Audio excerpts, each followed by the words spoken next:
It's 2010 and we still don't have jetpacks. I thought a shiny new jetpack would be waiting at my doorstep on the first day of the new millennium with a note that read, "Thanks for waiting patiently for the future to arrive. Here's that jetpack we promised." No more pat-downs from airport security guards who seem to enjoy their job too much. Free from the bondage of economy seating, crying babies and airline food. No more smelly old buses about to break apart, coughing people on crammed subways, or dangerous canoe rides down muddy rivers with jungle snakes large enough to swallow you whole. Fact, jetpacks will come with fedoras. We hold out hope that one day we'll open the door in our jetpacks, and fedoras will be waiting for us. And when that day comes, we'll be prepared. Apocalypse Island.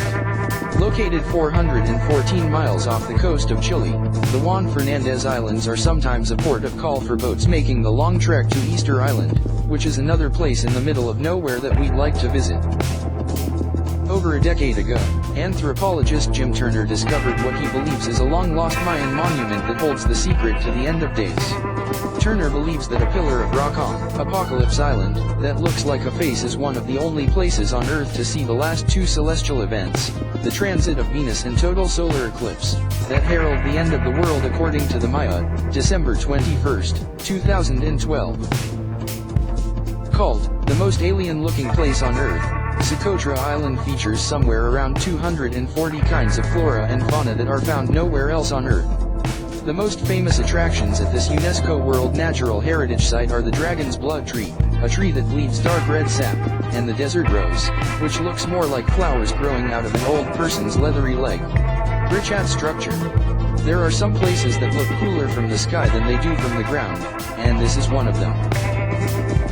Originally it was believed the structure formed after a meteorite impact, but scientists now think it's just an unusual formation caused by erosion. Penguin Island. In the Strait of Magellan at the southern tip of Chile is a small island called Magdalena Island that is only inhabited by one thing, penguins. Well, I shouldn't say one thing, it's actually inhabited by over 60,000 of them. The reason that this place is so unusual is that it is not a forest of trees. But visitors are willing to risk life and limb to catch a glimpse of a rare ghostly white lemur called Deccan's Siphica. Cute as it is, we're not getting near this place unless it's with a jetpack. The North Pole. If you could only come up with one good reason to invent the jetpack, the North Pole would be it. We just want to fly to the North Pole with a cup of hot chocolate in hand, say we've been there, and quickly make our way to Bora Bora to defrost. Area 51. What is supposed to be one of the most secret places on Earth is actually the most well-known. The conspiracy theories surrounding the military base at Groom Lake, Nevada range from reverse engineering alien spacecraft to time travel technology to transcontinental underground railway systems. Just not at Area 51. The door to hell. When people tell me to go to hell, I say, I want to, but it's too far. I'd have to travel all the way to Dirwas, a small village in the desert of Turkmenistan, to find the door to hell.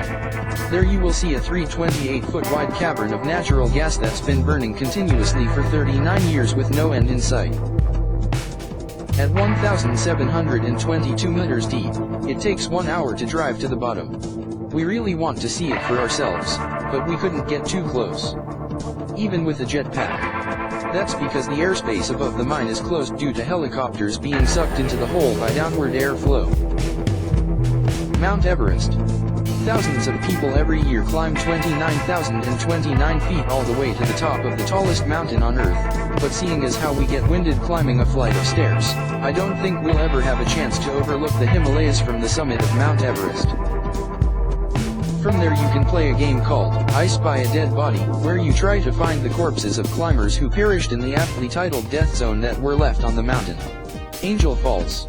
In the movie Up, an old man with an adventurous spirit embarks on a journey to the wilds of South America in search of Paradise Falls.